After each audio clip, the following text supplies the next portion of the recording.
Hey everybody, it's Mitchell Berry back again with another episode of Define Success, where we talk to people who have found success on their terms, whether that means making $1 million or staying at home with their kids. Let's dive right in.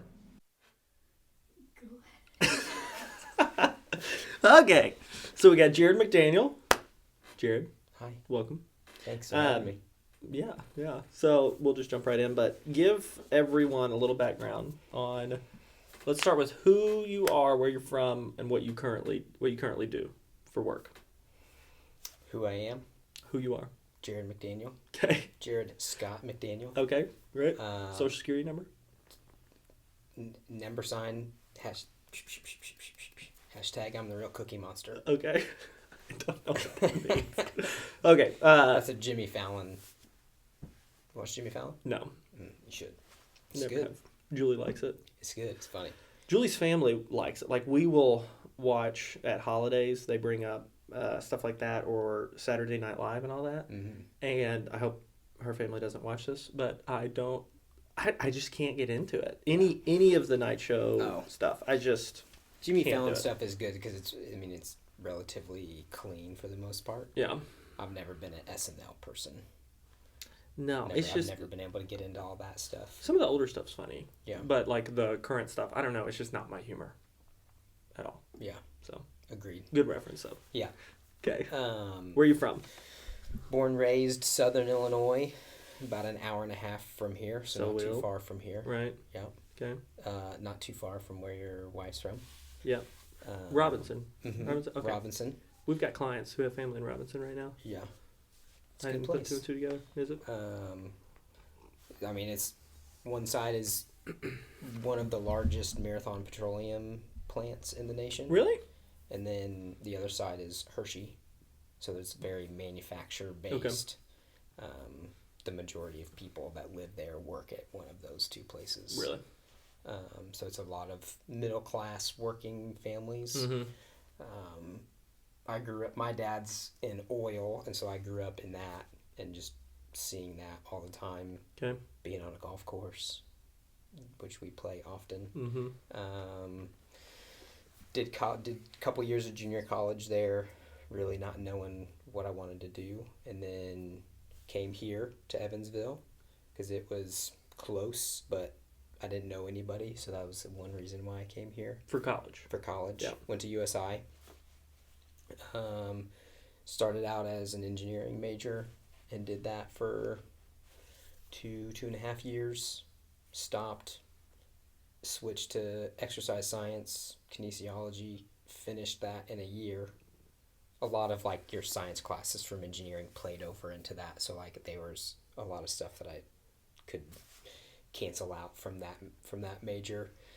And then went and did a semester of prerequisite courses for master's program, and then did my MBA at USI. Okay. That was 2 years. And then when I finished, moved to Wisconsin about 5 months after I graduated. Okay. Moved to Wisconsin, was in Wisconsin for 2 years, running a franchise of a healthcare subsidiary up there. Right. Then was just working a crazy amount, like 70 plus hours a week. Yeah. Like Monday through Friday, 6 to who knows when at night. Weekends too, most Saturdays. Typically no Sundays. Sunday was like the day that I actually did not work, but it was pretty much Monday through Saturday. Yeah. Go all the time. And it was just not something that I wanted to do. We had just had Quinn at the time, so we moved up there like right after we had him. And it was just figuring out, like, thought it'd be a good career move, but then realizing what your goals are for your life and where you want to put your time, and figuring out what that work-life balance is. And it took me doing that job to kind of realize what that was. And so I just quit. I said I was done. And so me and Bailey picked up and moved back here because we knew we had friends here. And so moved back here. I ended up actually going to work for my dad for a little while. and oversaw sales for the state of Kentucky. Okay. And then shortly after that, a member of our church said, "Hey, I got a job at Berry. Not something maybe you're super interested in, but it's a job." And I was like, "Yeah." I was like, "I'll take a stab at it." Berry Global. Yep. What was Berry Plastics? Yep. Not the Berry team. Not the Berry team. Don't be confused with that. In that job is where I met your wife. Right. Which is how I know you. Yep. And so since then I've been at Berry for coming up on 4 years actually now. Okay. In your job title. But I sit now in a finance price manager position. Okay. Yeah. Okay. There's a lot there. Okay. Yeah. Unpack that. Yeah, it's going to take us like 5 hours. It's going to turn into a Joe Rogan podcast. Go get 3 some hours snacks. Long. Yeah. And a drink. We'll be right back after these messages. That's right.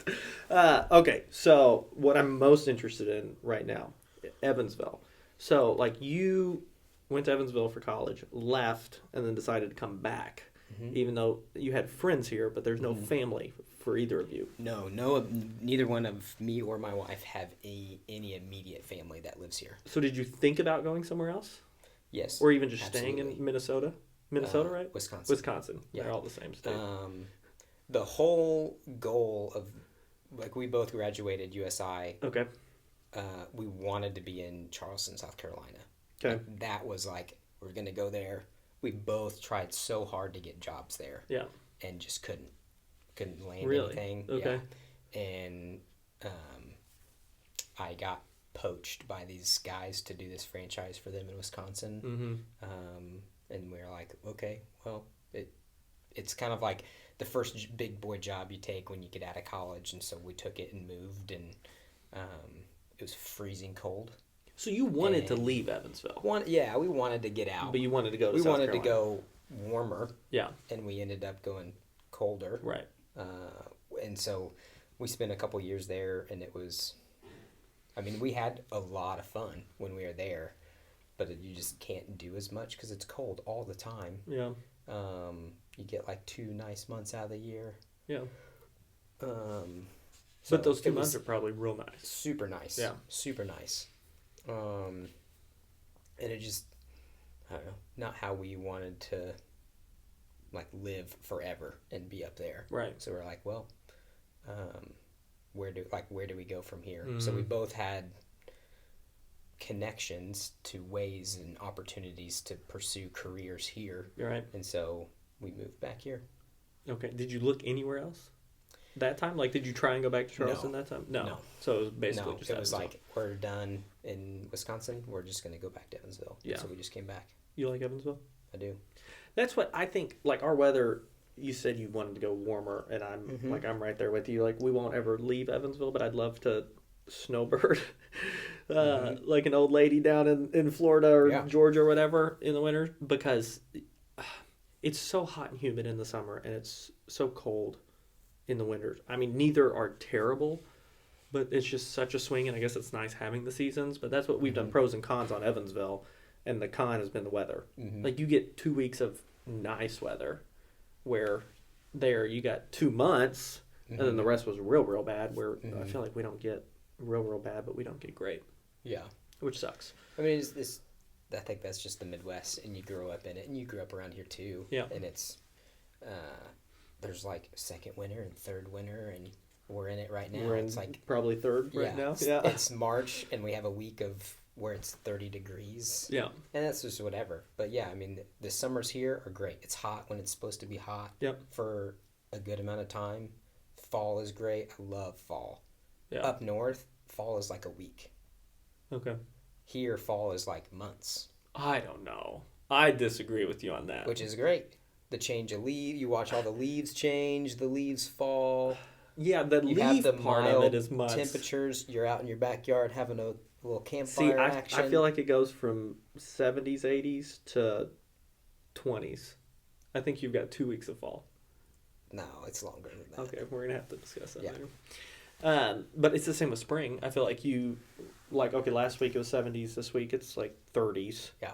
And then swings a lot. Yeah, but then when we get into spring, you'll have 2 weeks of beautiful 70-degree weather. Yeah.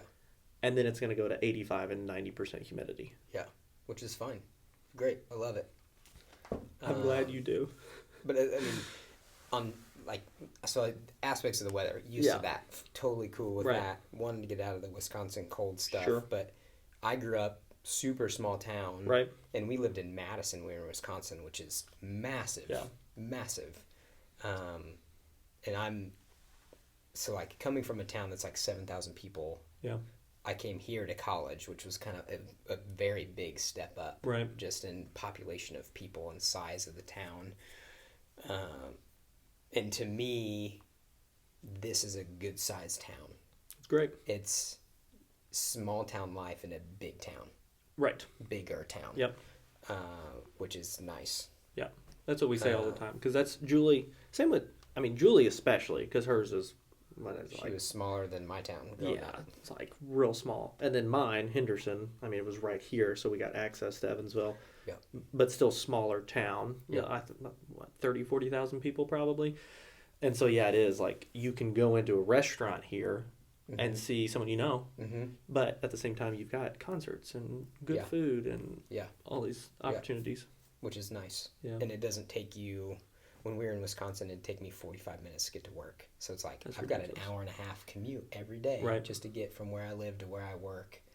And it's just thinking about goals and like where you want your time to be. That was not what I wanted an hour and a half of my day every day doing.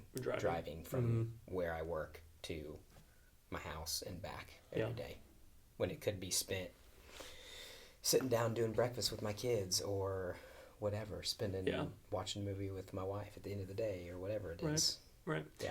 So now, but you priorities. Right. Yeah, for sure. But you had Quinn before you moved. Mm-hmm. Yeah. Like we had him in March and we moved in October. So you had no one up there to help at all.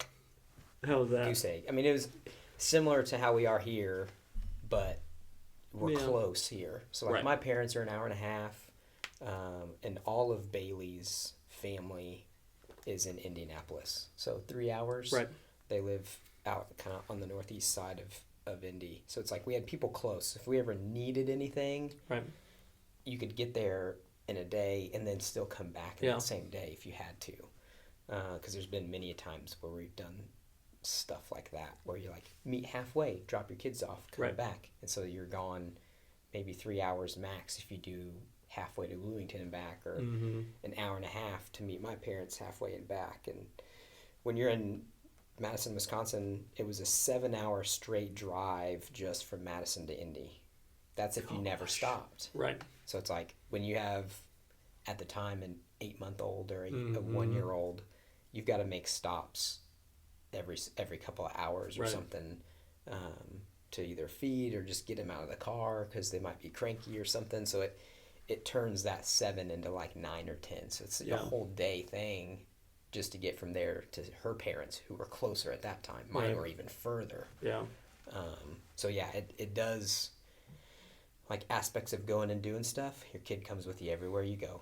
Yeah. At that point, because we didn't have anybody for 2 years, and that was another thing of like coming back here. We know people, so now we have way more resources.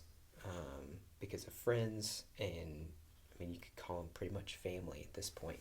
Yeah. More connections and people that we know and lean on for help. Yeah. That can help us with our kids or babysit our kids, so me and Bailey can go do a date night without kids. Right. Because in Wisconsin, it was with kids. Right. It was a family date. Yeah. Which isn't a date. No. Yeah. No. It's just like vacation. Family vacation is a family trip. Vacation is with your kids staying somewhere else and just you and your wife. I get that. That's a vacation. Yeah. Well, that's what I'm terrified of, because I'm terrified of having children in a way. I mean, I'm excited but terrified because of, like, I know it's great. You get the blessing of bringing a life into this world and blah, blah, blah. Yeah. But, your freedom immediately gets just taken away. So, like, Julie has Bible study on Thursday. Mm-hmm. And I'm like, oh, cool. Well, I can go hang out with the guys, do this, watch the games. Yeah. And I made the comment to her yesterday because she said she's got that Thursday And I said, I'm so glad we don't have kids yet, because then I would have to be saying, which is a good thing. You love your kids. Yeah, but absolutely. then you've got to say, once okay, you I've have got them, to you watch would the not kids. trade them No. for anything. But your life changes forever. Absolutely. Yeah. And we didn't plan on having, like, everybody, you get married and you put your plan together and like, oh, these are our goals for And our yours got lives. ripped out of your hands there, didn't it? Yeah, like everything we thought that would happen has never happened yet. What do you mean? So like, you put the plan of like, we're gonna get married and we're gonna have our first kid at this many years, Right. and this is where we want our careers to go. Yeah. This is what I want to do for a living, and all of that is just gone a different way. Sure. Like, our careers have gone different ways. What were you wanting to do? Me? Career. Yeah, because okay, you went up there and ran the health thing. And that was like my whole thing. Was like I got a health-based undergraduate degree and a master's in business. Right. And so my pursuit and goal was to always pursue healthcare management and get into a hospital. Okay.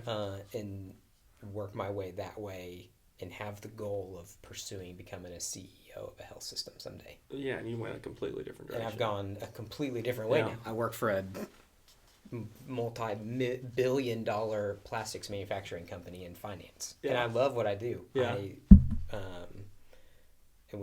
I'll deter that for later and keep going where we are. But,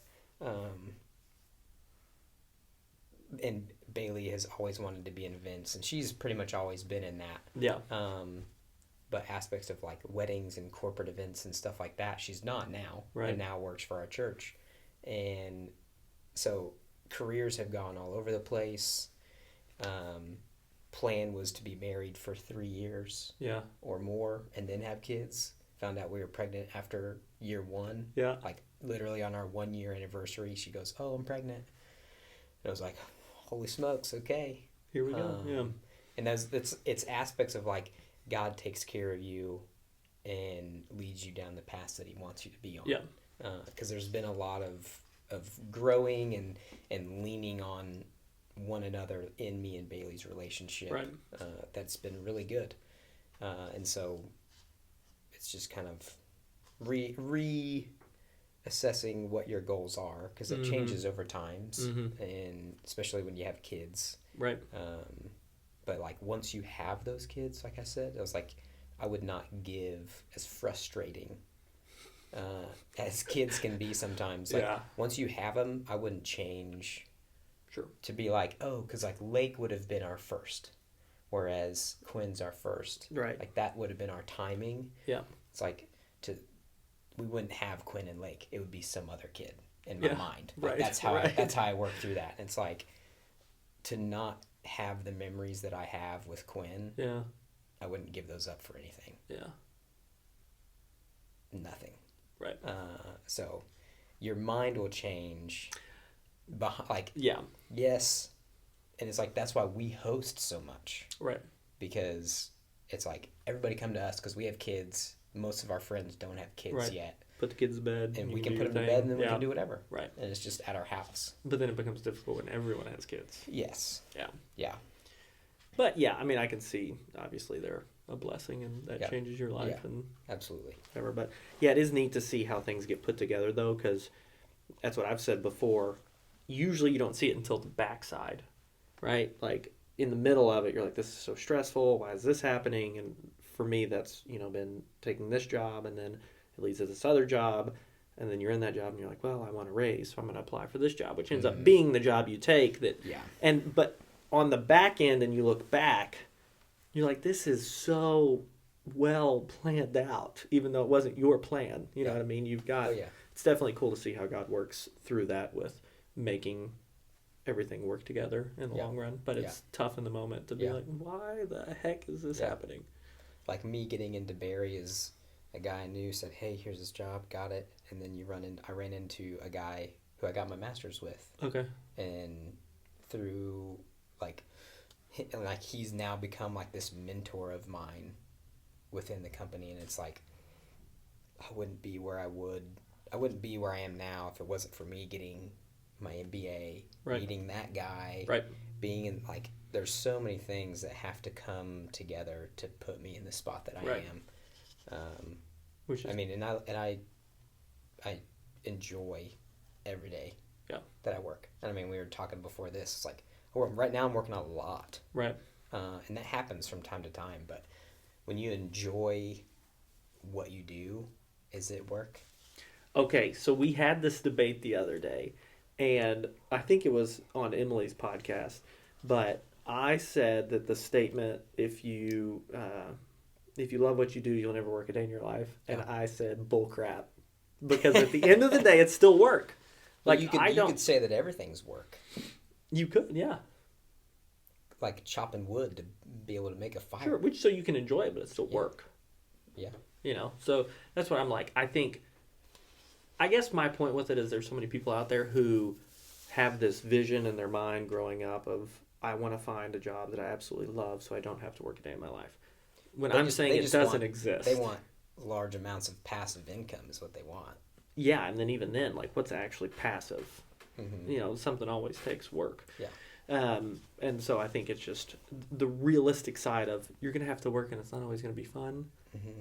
You can make it pretty darn fun, Mm-hmm. and you can enjoy it, but at the end of the day, like, you're still going to have to do stuff that you don't enjoy. Yeah. And then you've got, we could go off on a whole tangent now, today's society and the lack of wanting to work, because there's a lot of people that I grew up with that really do go out there and they hustle and work. Mm-hmm.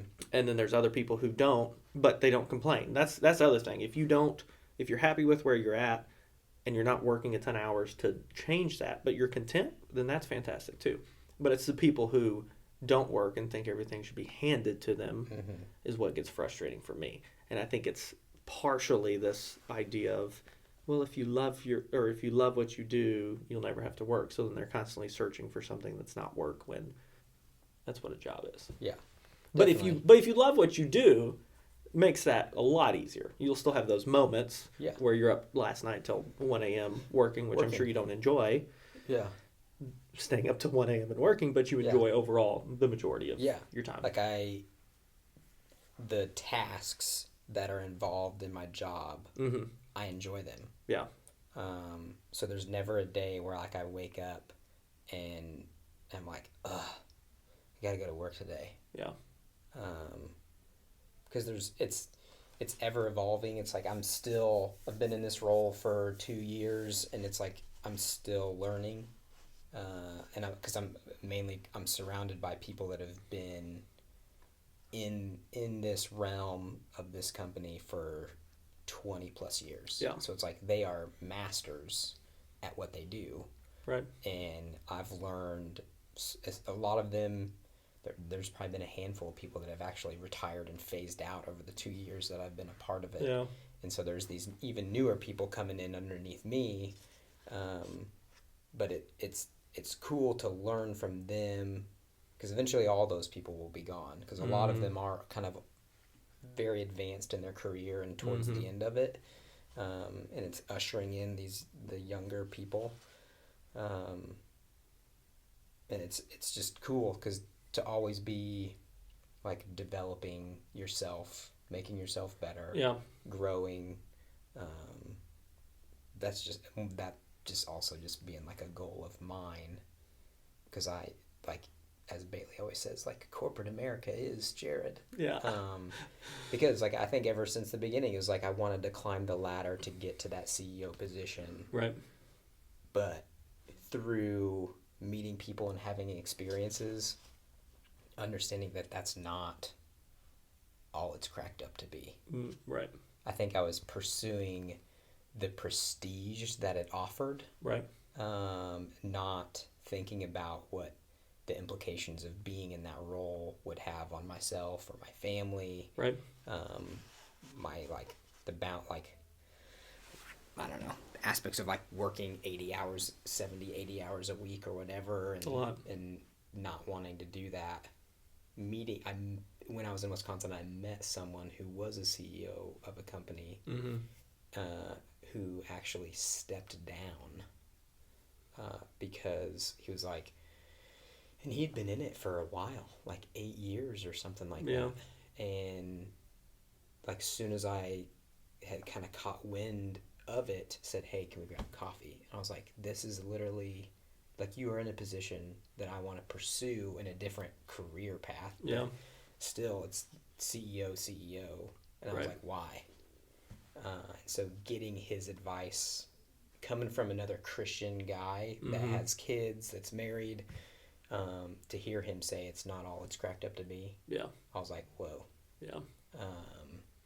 And so that really changed my mindset of like, okay, I think I could be comfortable getting to a much lower level on the corporate ladder. Sure. Or a pyramid. I just had someone tell me that it should be a pyramid, not a ladder. Which that can be some other conversation, but well, being like, because like I think I put so much of a success around the prestige and not thinking about like, oh, they make so much money and blah blah blah, but it was like so many people look up to that person and the influence, because I love development and leadership, and in my mind I was like, that's the top of it. Yeah. Like, when you get there, you have led and developed so many people, and you have done what you do so well that people think that you should be in that position. Yeah. Whether you should or not is a different story. But I was like, and like, that's the path that I should pursue. And I think you could be in a much, much lower level and have more of an influence on people and an impact on developing people and influencing them in their career or in their personal life or whatever, and not have to have the prestige of being the big dog. Well, but even at say you're at middle management somewhere, or someone who creates their own business, even that takes a lot, because you have so many people. Like, managing people, it's a whole different world, which obviously because you manage people now. You manage people at the last gig you had, and it's super rewarding. Like you said, you can impact people, and to see certain things happen like is really neat when they succeed or work through issues or whatever. But I mean, it's also tiring at times, because they rely on you. They've got questions. You're doing your own work, plus now helping them with their work, training, everything, and it's exhausting. And then to keep moving up that, and then having more people come to you, but that it does get more disconnected, because you get more separated the higher you get up, I'm assuming, in a role like that. So now Berry was Berry Plastics. They rebranded to Berry Global 2013 17, somewhere in that range. It was before I got there. A lot of that, whether it was due to this or not, I mean, there was a merger that happened in 2019. Okay. About the time like me and Julie were starting. Yeah. And they pretty much bought a competitor of theirs that was the same size as them. Okay. In Europe. Okay. They've acquired a lot though, haven't they? Like, a lot. And they're the largest plastics manufacturer in the world. I don't know. Is that right? I don't know. If not, they are one of the top ones. Yeah. And headquartered in Evansville, Indiana, which is really cool. So your current role, what does that look like? I fall in the realm of finance.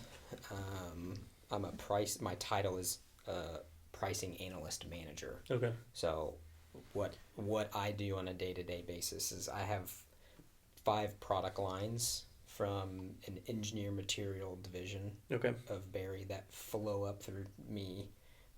2 which are handled by a guy that reports up to me, and then I oversee 3 of the 5. Okay. And so it's me dealing with all of the sales people that fall to those product lines, working with product management. So I work with product management, sales, our price admin, who controls all of like the back end stuff of everything to deal with customer information and making sure that all of their information is correct in the system, that it's input into the system. All of us work together,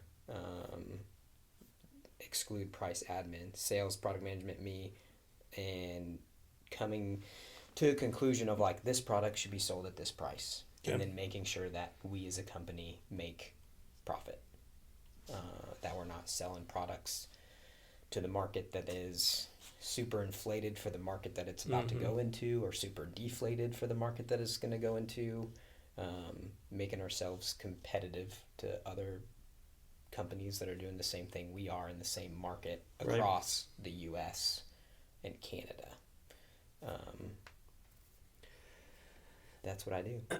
So I do the finance piece of it is performing P&Ls and making sure that I couldn't do that. Yeah. So that's my degree's in finance too, Yeah. which and I, looking back on it, I'm like, I can never go back to any sort of number stuff. I just can't do it. Numbers. I hate them. I don't read good, but I can do numbers. There you go. So I think I was I don't even know. I was so young, and I would come home with math homework, and my dad would try and help me with it, and I could not understand it. And I would end up crying at the kitchen table in elementary school because I couldn't figure it out. Yeah. And then I went and majored in it, and that seems kind of stupid, but it was, I don't know, it was fun in college, I guess, but I could never do a job with it. I did for a little while, and it was not enjoyable for me. But obviously everybody has their cup of coffee. That's true. That's true. So, but obviously that's important, especially for a company like that. But you don't really get stressed with any of it much, do you? And most people, I think... I'm not a very high-stressed person. Which is unreal to me. Yeah. So, because the other night you said to me, I was talking about how stressed I was, and you said, I don't get stressed. What does that feel like? Yeah, I don't know I don't know, because the aspect of the month that I just went through, and I think everything is kind of, the dust has settled and everything. Sure. It's I report numbers to VPs, to EVPs of the company. And so all of that rests solely on who I would call my boss, our director of finance that oversees what I analyze, and then me, who is the analyst of it all. Yeah. And so it's between the two of us, we have to give all of the answers to the exec team of our product lines. And if you give them the wrong information... That's on me. Right. And they, I mean, unless it's just clearly wrong, they wouldn't really have any idea. Right. And that doesn't stress you out. And I think, not to be the Enneagram, Mitchell, but the Enneagram, if you've ever... Yeah. Enneagram? If you've ever taken it... Yeah, I have. What are you? I think I'm a 1, a perfectionist. Okay. Which maybe puts me in a good position of the career that I'm in right now is right. I will literally analyze something until it's dead to make sure that I have the absolute right answer. Right. Because you can analyze it in so many different ways to be okay, I need to do it this way. Okay, I'm going to do it this way to try to prove it. So you're proofing it out over multiple different ways and being okay, this matches this and this matches this, and okay, I think I'm comfortable. So you're confident enough in your numbers and what you're doing that there's no stress. Yeah, I've been taught well. I think a lot of it comes from that too. Right. Being shepherded by somebody that did it well, and that person aiding in creating credibility for me to come in underneath him. Helps, I think, all that process because it gives you confidence in what you're doing too. So knowing that I was taught by someone that was really well, I understand what I'm doing, and then have him creating the credibility for me to have confidence in reporting up to those people. Sure. And a lot of that was just make sure you're giving him the right numbers. Yeah. Because it's scary. Yeah. But for me, it's I don't know. For me, that's all it really is. It's that could be scary if you mess up. But then it's in the 2 years I've been in this job, I've messed up before. There was one instance where I messed up pretty big. It wasn't going all the way up to the exec team. Right. It did make it to the level VP, our sales VP.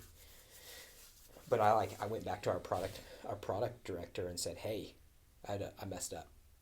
I gave you wrong information. So, but you found the mistake. I found the mistake. Okay. So it's like I gave information, went back, looked at it again, and was like, and this was days later. It was like, that's wrong. I gave wrong information. Mm-hmm. Went back and said, hey, the information I gave you a couple of days ago is wrong. This is the correct information. And she literally goes, that's okay. Yeah. She's like, we all make mistakes. She's like, I should have caught it. And I was like, no, you shouldn't have. It's my job to give you the information. Sure. And so also it's I have the confidence, but I also have the comfortability of working with a team that knows that we all make mistakes. Right. And we're all a team. We're all trying to reach the same goal at the end of the day. And if someone makes a mistake, it's not solely your fault and we're going to like crush you down to the ground. Right. It's like, hey, it's cool. You got me the right information. We can go back, correct it, and move on. Yeah. So that's comforting. Yeah, that's huge because that's, for our team, that's what we've tried to like really instill is you're going to screw something up. Yeah. Like it's inevitable. Yeah. Like I made a mistake last week that I've made 3 or 4 times before, and I made it again. And I should have learned from it. It's a mistake though that at the end of the day, it's like it's going to cost me $100. Okay, it's cost of business, right? Like you're going to make those mistakes, and there's very few things that you can screw up so epically that it's going to cost someone thousands and thousands or put it in such a bad position because of checks and balances and whatnot. But if you're constantly terrified to make those mistakes, like that screws so much other stuff up where it's like, I know on our team, we've told people before, I'm like, you know what to do what you think to do. And if there's a mistake, we'll handle it, you know, and it usually works well, you know, but you don't learn if you never take the step to be like, okay, I'm going to go down this path, or this is what I'm confident in, I'm going to go down that road. If you never do that, you're never going to learn to do that. You're going to be stuck where you're at. And worst case scenario, you make a mistake and we figure it out. And we all learn something from it. Yep. But there's so many companies and teams that don't operate that way. And I mean, just for your morale of your team, even, like, it's debilitating. Oh, yeah. Terrifying. I think that's a lot mistake. of what people leave bad leadership. They don't leave the job. Right. So, I mean, it all comes back to leadership. And for some weird reason, I've, like, fell in love with it when I was, like, in college. Yeah. And so, like, always strived for development and trying to understand what it takes to create a like welcoming work environment, so that people can do better and enjoy what they do. Yeah. Well, and I think the more like freedom you give people to, like, I don't want to say if it was like the generation above us, because I don't necessarily want to pin that on them completely, but even just the way that we've always operated is, you know, you got to be in the office, you got to do this, you got to do this, like we're watching you. And I know some places where they like track your time on your computer, or, you know, if you're on or you're off, and if you go to the bathroom, you got to clock out and do all this stuff. Yeah. And I'm like, that is just not good for so many reasons. Yeah. Where then I feel like the teams and stuff, they're like, do your work, get it done, Trust. have everything. And sometimes you got to be in the office, sometimes you don't, whatever, like for whatever reasons. Yep. But at the end of the day, you give them some flexibility. Normally, I feel like I've seen people do really well with that and even become more productive. Oh, yeah. Unless they just don't have the work ethic for it, in which case they're not a good fit anyway, whether you're watching them or not. Yeah. Trust is just given. Yeah. Like, how do you trust somebody? You just do it. Yeah. In the sense of having trust that is from distrust is earned. So, like, if someone did, like, in those aspects, you've got to show yourself and prove yourself that trust can be pretty much given back. Right. The aspect of, like, trusting someone to do their job, or what, in any other aspect, it's just, you just do it. Yeah. Give them the trust. And then if they earn distrust, Yeah. they can earn the trust back later. Right. But yeah, I mean, it's just, you have to give them that, or it's going to be debilitating to your whole team. Yeah. And I mean, I'm in a position now that's, like, today I'm working from home. I work from home when I want / need to. I go into the office a couple of days a week to literally like make the exec people know that I'm still Right. there. Yeah. But like I said, like I work with sales and product management. None of those people live in Evansville. Right. So the day-to-day transactions that I'm doing with people are virtual. Like I Right. never have face-to-face interactions with them unless I'm physically traveling, doing something where there's a meeting or something, and that I actually see them at. Like for instance, so like we just had last week I was in Dallas for the middle part of the week for our product line like sales meeting, and I was presenting on the finance piece of it. There's so many people that were at that meeting that I met for the first time. Yeah. I've never seen them in person. And talk to them probably a ton. Talk to them most of the time on the daily. Right. But never have seen their face in the 2 years that I've been in this role. Yeah. So, and I think that's there's a lot of those jobs out there that have that, and it's like that. I think that piece to my job lends itself to being okay to being more remote. Right. Because aspects of like me being in the office, I never meet with like who we just did a restructure, so like I report to someone else within the past couple weeks, but who was my boss lived in Chicago. So it's like even my boss doesn't live here. Right. My new boss now does. And so maybe that'll have like different implications moving into the future, but it's like he's asked me what I do for work, if I'm a hybrid or if I'm in the office every day or if I'm at home every day, and I'm like, I'm a hybrid. Yeah. And he's like, that's great. Yeah.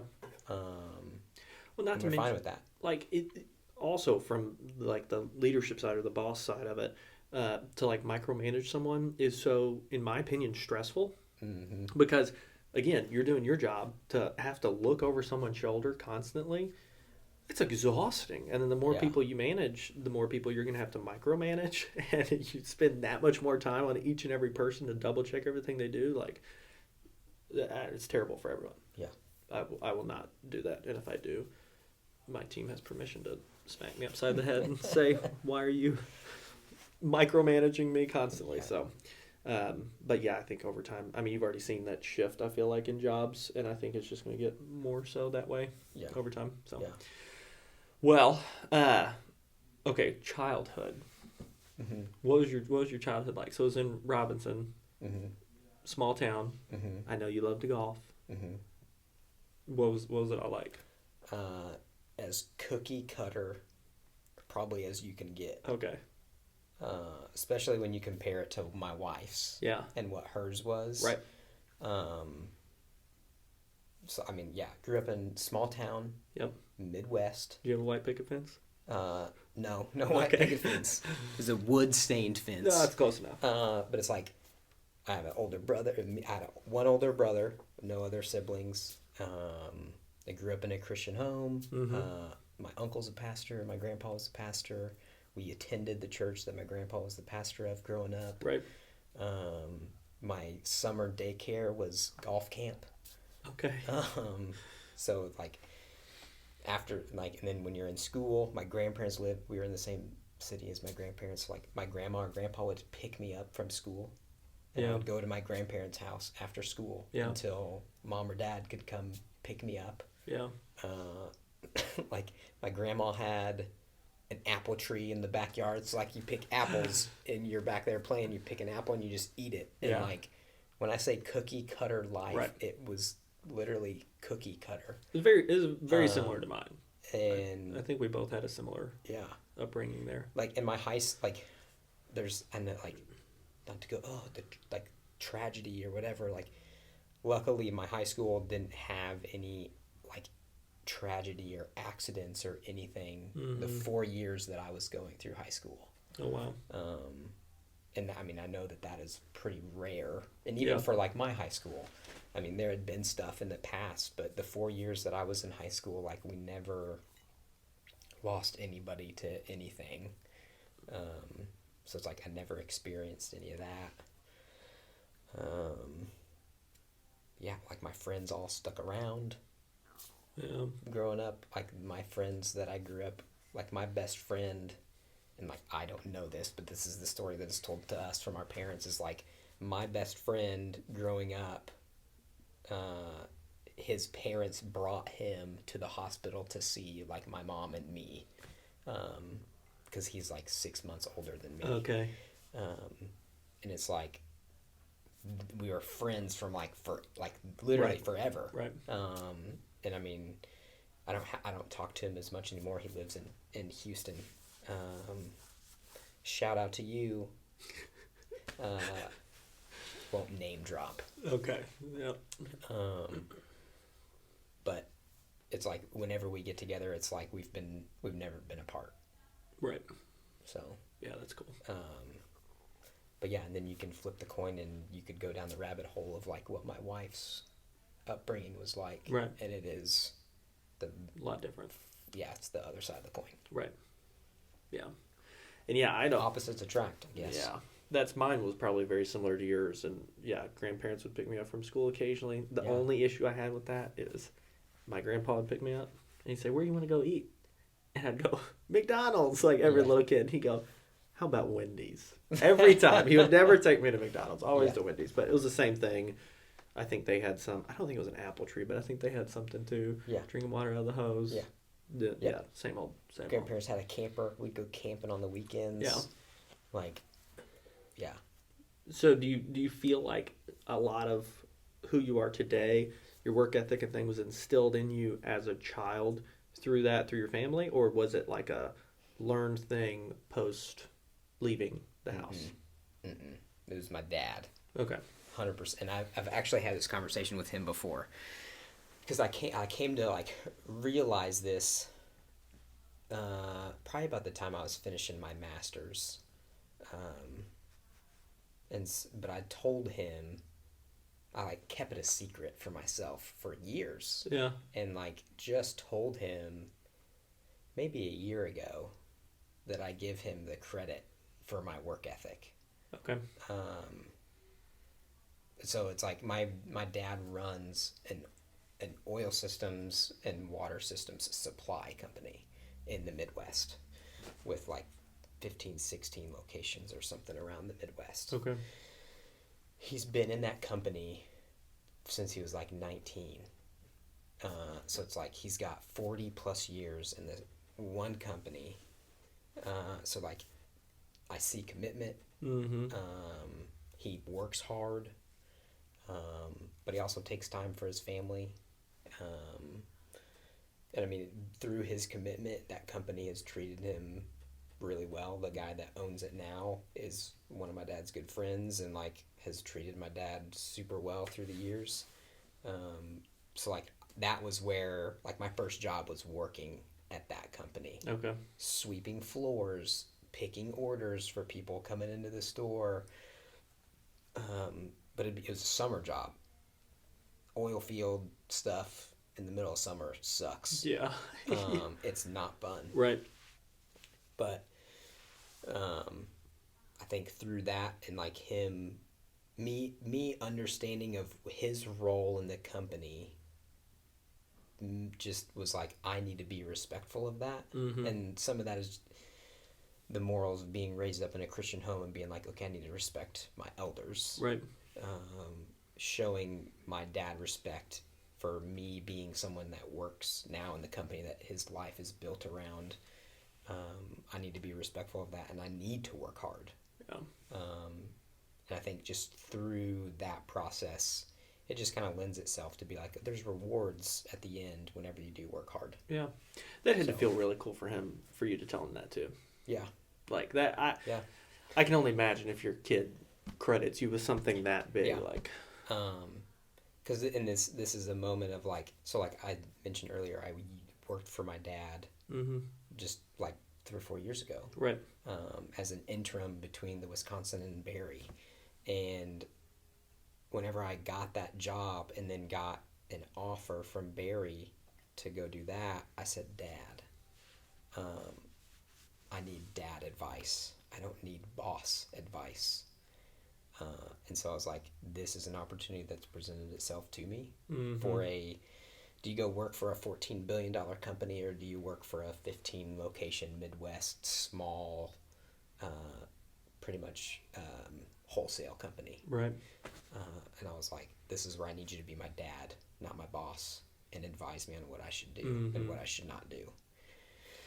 Because, I mean, I was in sales, so it was months of training that they invested all of that time in me for me to learn everything that I needed to do the sales in the state of Kentucky.